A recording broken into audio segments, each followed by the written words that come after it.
ओम शांति। आज 28 सितंबर 2023 के बाबा के अनमोल मधुर महावाक्य सुनेंगे। आज की मुरली से पहले बाबा बगीचे में जाकर एक बहुत बड़ा गुलाब, एक छोटा गुलाब, एक कली, एक मुखड़ी और अलग अलग रंग बिरंगे फूल सारे ले आए थे और बाबा ने रख दिया। फिर उसी के ऊपर बाबा की आज की मुरली चली। बाबा कहे, देखो ये कली है, लेकिन कई कली खिलती ही नहीं है, वो कली की कली ही रह जाती है। और कोई पूर्ण रीति से खिल जाता है, बड़ा गुलाब बन जाता है। तो बाबा कहे, कली की कली कौन रह जाती जो बाप को पहचानने के बाद भी पुरुषार्थ में सुस्त रहते हैं, सवेरे कभी उठकर बाबा को याद नहीं करते हैं, वो कली की कली ही रह जाती है। तो इसलिए बाबा कहे, बच्चे अब पुरुषार्थ करना है और खिला हुआ फूल बनना है। तो सुनते हैं आज के बाबा के अनमोल मधुर महावाक्य। ओम शांति। मीठे बच्चे, बाप से लव और रिगार्ड रखो तो बाप की आशीर्वाद मिलती रहेगी, माया की जंग उतरती जाएगी। आज की मुरली से प्रश्न है, इस चैतन्य बगीचे में कई फूल खिलते ही नहीं, कली के कली रह जाते हैं, क्यों? उत्तर, क्योंकि पुरुषार्थ में सुस्ती है। याद करने का जो समय है उसमें सोए रहते हैं। सोने वाले अपना समय ऐसे ही गंवा देते हैं। जिन सोया तिन खोया, बंद कली ही रह जाती। सदा गुलाब के फूल वह है कौन जो देवी देवता धर्म के ऑल राउंड पाठधारी है। आज की मुरली से पहले गीत बजा है, यह वक्त जा रहा है। ओम शांति। ये किसने समझाया? बेहद के बाप ने समझाया बच्चों को। बेहद की जो घड़ी है उसमें अभी बाकी थोड़ा टाइम अथवा कुछ मिनट रहे हैं। घंटे गए, बाकी कुछ मिनट रहे हैं। जो अच्छे सेंसिबल बच्चे हैं वह जानते हैं नंबरवार तो है ना। गुलाब के फूल होते हैं, उनमें भी नंबरवार होते हैं। यहां भी गुलाब के फूल है, लेकिन उसमें कोई बंद कली है, कोई थोड़ा खिले हुए हैं। तुम्हारा देवी देवता धर्म भी जैसे सदा गुलाब है, सदा ऑल राउंड पार्ट बजाने वाले। तुम सभी धर्मों में ऊंचते ऊंच धर्म वाले सदा गुलाब हो।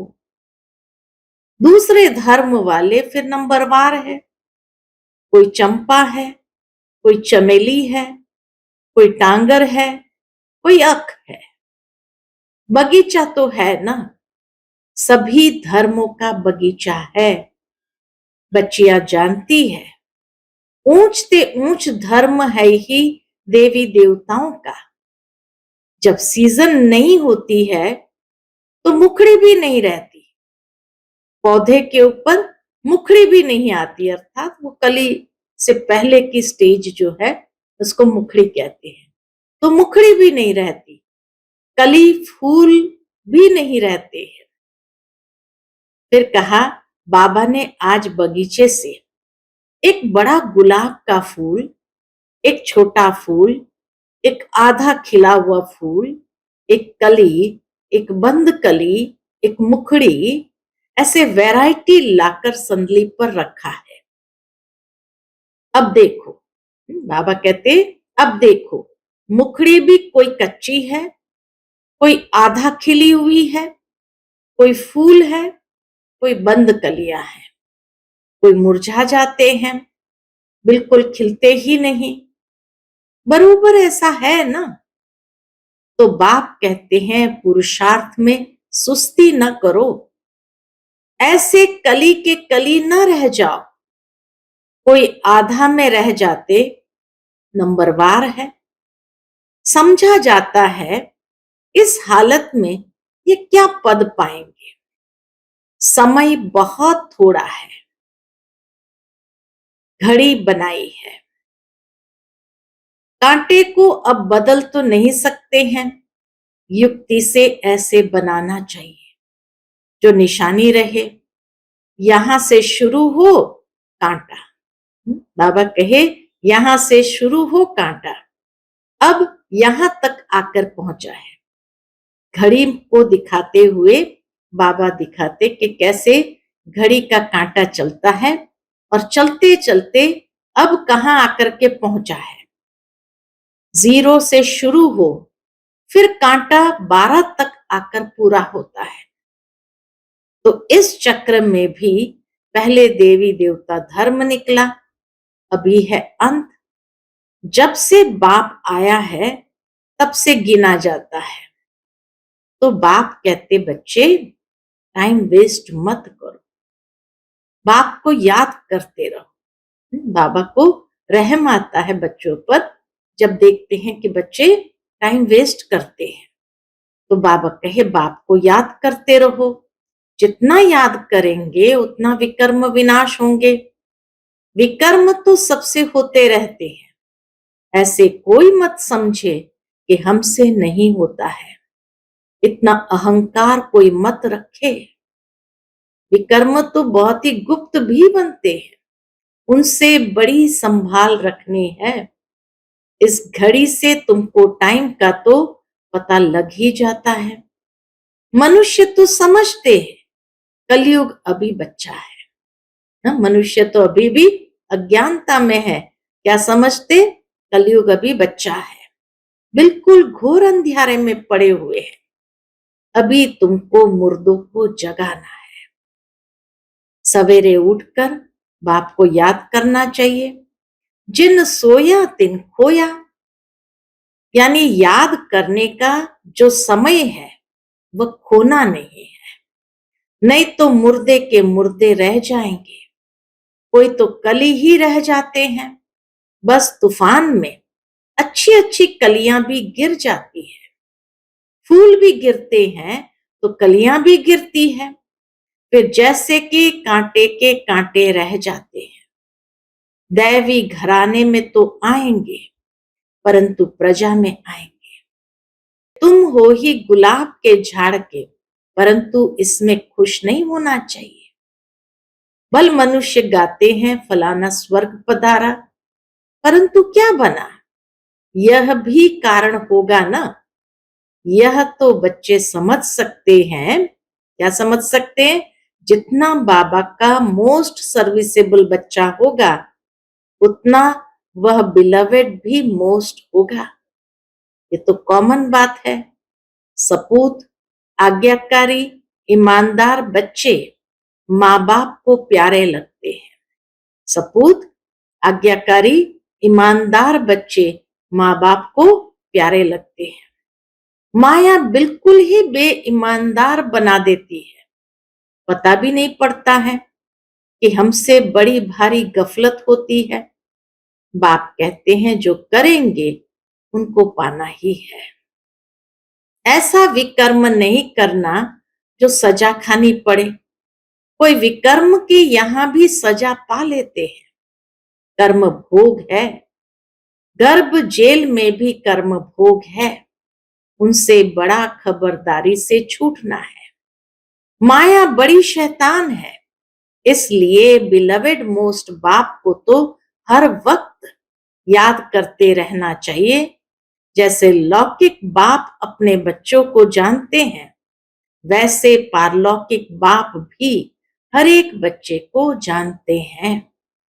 बाप खुद बैठ समझाते हैं, बाबा खुद बैठ बतलाते हैं, मैं एक ही इस तन में आता हूं। कितने ढेर बच्चे हैं, अजुन तो ढेर आएंगे। भविष्यवाणी उसी समय से बाबा ने कर दी थी, अभी तो ढेर आएंगे, झाड़ बढ़ता है, भगवान के आगे भक्तों की भीड़ होगी। शिव के मंदिर में इतनी भीड़ नहीं होती, यहां तो तुम समझते हो कितनी भीड़ होगी। सूर्यवंशी चंद्रवंशी राजधानी स्थापन होनी है, इन बातों की बुद्धि बड़ी विशाल चाहिए। बाबा कहे इन बातों को समझने के लिए बुद्धि बड़ी विशाल चाहिए। बरोबर भक्त जो इतनी भक्ति करते हैं, उनके सन्मुख भगवान आएंगे तो कितनी भीड़ होगी।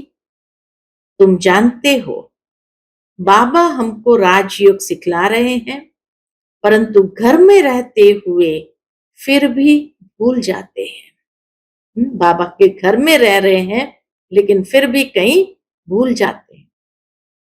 ये ऐसी विचित्र बात है जो साथ रहते भी फिर भूल जाते हैं। इतना लव रिगार्ड नहीं रहता।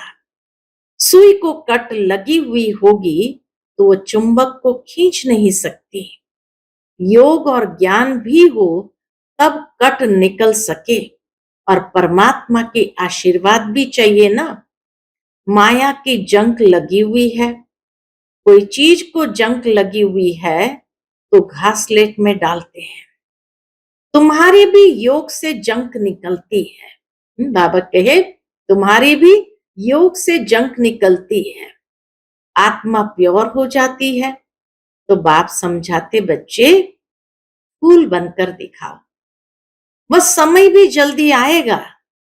और एक भविष्यवाणी बाबा कहे वो समय भी जल्दी आएगा जो तुम किसके सामने बैठेंगे और झट उनको साक्षात्कार होने लगेंगे। आगे चल करके बाबा कहे वह समय भी जल्दी आएगा जो तुम किसके सामने बैठेंगे और झट उनको साक्षात्कार होने लगेंगे।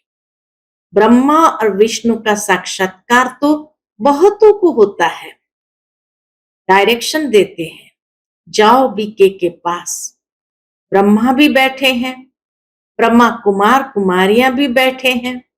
आगे चलकर बहुतों को साक्षात्कार होगा। बाबा साक्षात्कार कराते हैं, तुम वहां जाओ। मैं वहां राजयोग सिखला रहा हूं, इससे तुम यह पद पा सकते हो। है भी सेकंड की बात, साक्षात्कार होगा सेकंड की बात। मन मना भव, मुझे याद करो तो तुम सूर्यवंशी बन जाएंगे। वहां है ही दैवी वंशी और यहां है असुर वंशी। कितना अच्छी रीति समझाया जाता है। कोई चीज को महीन करने के लिए कूटा जाता है ना। मकान का फाउंडेशन पक्का करने के लिए कितनी मेहनत करते हैं। बाप भी कहते हैं जितना हो सके मुझे याद करो, शिवपुरी और विष्णुपुरी को याद करो। यह अंदर अपने साथ बातें करनी चाहिए। पहले अपने से चिंतन कर फिर बात करनी होती है, समझाने के लिए। तुमको भी समझाना है। अब बच्चे एग्जीबिशन में कितनी मेहनत करते हैं, है सारी समझाने की बात। सिर्फ स्लोगन से तो कोई समझ न सके। बाप बैठ समझाते हैं देवी देवताओं को राज्य कैसे मिला, किसने राजयोग सिखाया। भगवान वाच, मैं राजयोग सिखलाता हूं, कहता हूं मुझे याद करो। शिवपुरी और विष्णुपुरी को याद करो। अब प्रदर्शनी में बच्चों को अच्छी रीति समझाना है, मेडिटेशन पर भी समझाना है। हम भी मेडिटेशन करते हैं, चलते फिरते बाप को याद करते, बाप से बातें करते रहते हैं। जैसे कोई प्रोग्राम से कहाँ जाना होता है तो बुद्धि में रहता है, आज फलाने के पास हमको जाना है, प्रोग्राम मिला है, और बुद्धि दौड़ती रहेगी। समय नजदीक आएगा, समझेंगे अभी हमको जाना है। तुमको भी अंदर में यह रहना चाहिए, बस अभी हमको जाना है बाबा के पास। ये पुरानी खाल छोड़नी है, शिवपुरी में जाना है, इस रावणपुरी को छोड़ना है। यह बड़ी छीछी गंदी दुनिया है। अभी हम संगम पर बैठे हैं, यह आयरन एजेड शरीर है। बाबा कहते मुझे याद करते रहो तो तुम आत्माओं को शिवपुरी ले जाऊंगा, श्री कृष्ण तो नहीं ले जाएगा। तो यह समझाने की बातें हैं। अब बाप कहते हैं मुझ शिव बाबा को याद करो। अभी तुम राजयोग सीख रहे हो, तुमको शिवपुरी में आना है, फिर विष्णुपुरी में चले जाएंगे। ये समझाना तो सहज है ना। शिवपुरी मुक्ति से होकर विष्णुपुरी यानी जीवन मुक्ति में जाना है। सभी का बाप एक है, मुख्य यह समझाना है। बाकी कितना भी स्लोगन आदि बनाएंगे, मुफ्त खर्चा होता है। चित्र तो सब तुम्हारे पास है। कराची में तुम्हारे पास कितने आते थे। बड़े मैदान में टेबल कुर्सी रखी रहती थी। जो आते थे उनको बैठ समझाते थे। आगे तो इतना ज्ञान नहीं था, अभी तो बिल्कुल सहज ज्ञान मिला है। बाप को भी जानते हो, बाप है स्वर्ग का रचयिता। उनका फरमान है, बाबा का फरमान है, मुझे और वर्षे को याद करो। चित्र दिखाकर इस पर समझाओ। आगे तो समझाने से सुनते सुनते ध्यान में चले जाते थे। उसी समय तो तुम छोटी छोटी कलियां थी। बाबा का सारा चमत्कार था। रस्सी खींच लेते थे। अभी तो समझाने की बहुत जरूरत है। आजकल तो आदमी भी बड़े खराब है। फॉर्म भराने बिगर ऑक्यूपेशन का पता पढ़ न सके। जैसे वह बैरिस्ट्री आदि पढ़ाने वाले टीचर्स होते हैं ना, ये बेहद का बाप कितना बड़ा टीचर है। वह टीचर तो करके बैरिस्टर बनाएगा। बीच में शरीर छूट गया तो बैरिस्ट्री ही भी खत्म। ऐसे थोड़ी दूसरे जन्म में वह चलेगी। बैरिस्ट्री की पढ़ाई कोई चलेगी। यहाँ तुम जो कुछ करते हो वह साथ ले जाते हो। आत्मा में संस्कार रहते हैं। हाँ, छोटे बच्चे को ऑर्गन्स छोटे हैं, इसलिए बोल नहीं सकते हैं, कर्मेंद्रिय से कुछ कर नहीं सकते, परंतु संस्कार तो ले जाते हैं ना। यह है अविनाशी ज्ञान। बड़ा होकर फिर आए ज्ञान लेंगे, वह आत्मा फिर से आएगी जरूर। कहां न कहां किसका कल्याण करेगी। अपने माता पिता को भी इस तरफ खींचेगी। बल छोटा बच्चा होगा तो भी मम्मा बाबा को देखने से ही उनको प्यार कशिश करेगा। बाबा कहे छोटा बच्चा होगा तो भी मम्मा बाबा को देखने से ही उनका प्यार कशिश करेगा। ऑर्गन्स छोटे होने कारण बात तो नहीं कर सकेंगे, परंतु लव जाएगा हम जिन्स तरफ। तो यह नॉलेज बड़ी विचित्र, रमणीक और सिंपल है। कोई तो बिल्कुल ही ऐसे हैं जो कांटे का कांटा रह जाते हैं। सतयुग है गुलाब का झाड़। अभी तो कांटे हैं, फिर उनसे कोई मुखड़ियां निकल रही है। सदा गुलाब तो है, फिर उनमें नंबरवार है। प्रजा में भी आएंगे ना, कली बन फिर मुरझाकर खत्म हो जाएंगे। यह कोई पढ़ाई थोड़ी है, कली की कली रह जाए और फिर मुरझाकर खत्म हो जाए। बाबा कहे ये कोई पढ़ाई थोड़ी हुई। मुखड़ी बंद की बंद रहेगी तो प्रजा में चले जाएंगे। जो फूल बनते हैं वह राजाई में आएंगे। बाबा बगीचे में जाते हैं तो बच्चों को समझाने के लिए फूल भी ले आते हैं। अगर अभी पुरुषार्थ कर फूल न बने तो बाद में तो बहुत पछताना पड़ेगा। एक तो विकर्म का बोझा सिर पर है ही, फिर और ही सजा खाकर प्रजा में पद पाना, वह किस काम का हुआ? बाबा कहे, एक तो विकर्मों का बोझा सिर पर है ही, फिर सजा खाकर प्रजा में पद पाना, वह किस काम का हुआ? यह तो समझते हो हमारी दैवी राजधानी स्थापन हो रही है। हर एक को समझ सकते हैं कौन कौन क्या बनेंगे। दिल में रहेगा ये कहां तक पढ़ रहे हैं, क्या बनेंगे। अच्छा पढ़ने वाला होगा तो अंदर प्यार करते रहेंगे, समझेंगे, ये राजाई में आएंगे। आगे चलकर तुमको बहुत साक्षात्कार होंगे। न पढ़ने वाले फिर बहुत पछताएंगे, समय बहुत थोड़ा है, फिर इतना गैलप भी नहीं कर सकेंगे। बाबा कहे, लास्ट समय में आकर फिर इतना गैलप भी कैसे करेंगे। बाप कहते, बच्चे बनकर और फिर अगर विकर्म करेंगे तो 100 गुना दंड भोगना पड़ेगा। जेल में जाने वाले कई चोरों का धंधा ही यह हो जाता है, सजा खाना, जेल जाना। अभी तुम पुरुषार्थ कर रहे हो ऊंचते ऊंच महाराजा महारानी सूर्यवंशी बनने का। नंबरवार तो है ना। जो भागंती हो जाएंगे उनका क्या हाल हो जाएगा। बाप कितना अच्छी रीति समझाते हैं, परंतु तकदीर में नहीं है तो समझते नहीं। फिर तो तब्दीर कराने वाला क्या कर सकता है। बाप तो कहते हैं फूल बनो, बाप को भूलो मत। ऐसे बाप का हाथ कभी नहीं छोड़ना, माया अजगर कच्चा खा जाएगी। ऐसी गफलत नहीं करनी है। जो अपना राज्य भाग्य गंवा बैठो, फिर कल्प कल्पांतर ऐसी चलन देखने में आएगी जैसे अभी देखते हैं।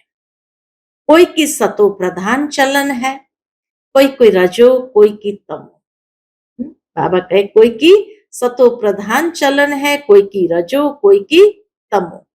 ग्रहाचारी भी अच्छे अच्छे बच्चों पर बड़ी कड़ी बैठती है। अंदर के काले बाहर के अच्छे, अंदर के काले बाहर के अच्छे। गफलत होगी तो आत्मा काली हो पड़ेगी, परछाया काला पड़ता है। इसलिए बाबा कहते, एक कान से सुन, दूसरे कान से फिर निकाल दो। एविल बातों के लिए कान बंद कर। अच्छा, मीठे मीठे सिकिलते बच्चों प्रति माता पिता बाप दादा का याद प्यार और गुड मॉर्निंग। रूहानी बाप की रूहानी बच्चों को नमस्ते। हम सब रूहानी बच्चों की रूहानी माता पिता बाप दादा को याद प्यार, गुड मॉर्निंग और नमस्ते नमस्ते। शुक्रिया बाबा, शुक्रिया। आज की मुरली से धारणा के लिए मुख्य सार है। पहली पॉइंट, सदा विकर्म विनाश करने की लगन में रहना है। कोई भी विकर्म अभी न हो, इसकी संभाल करनी है। दूसरी पॉइंट, माया की ग्रहाचारी से बचने के लिए ईविल बातों से कान बंद कर लेने हैं। अपनी चलन सतो प्रधान बनानी है, अंदर बाहर साफ रहना है। आज का बाप दादा का मधुर वरदान हम बच्चों के प्रति है, बैलेंस द्वारा ब्लिसफुल जीवन का साक्षात्कार कराने वाले सर्व की ब्लेसिंग के पात्र भव। बैलेंस द्वारा ब्लिसफुल जीवन का साक्षात्कार कराने वाले सर्व की ब्लेसिंग के पात्र भव। बैलेंस सबसे बड़ी कला है। याद और सेवा का बैलेंस हो तो बाप की ब्लेसिंग मिलती रहेगी। हर बात के बैलेंस से सहज ही नंबर 1 बन जाएंगे। बैलेंस ही अनेक आत्माओं के आगे ब्लिसफुल जीवन का साक्षात्कार कराएगा। बैलेंस को सदा स्मृति में रखते हुए सर्व प्राप्तियों का अनुभव करते रहो तो स्वयं भी आगे बढ़ते रहेंगे और अन्य आत्माओं को भी आगे बढ़ाएंगे। आज का स्लोगन है, महावीर वह है जो हर मुश्किल को सहज कर पहाड़ को राई व रुई बना दे। महावीर वह है जो हर मुश्किल को सहज कर पहाड़ को राय व रुई बना दे। अच्छा, ओम शांति।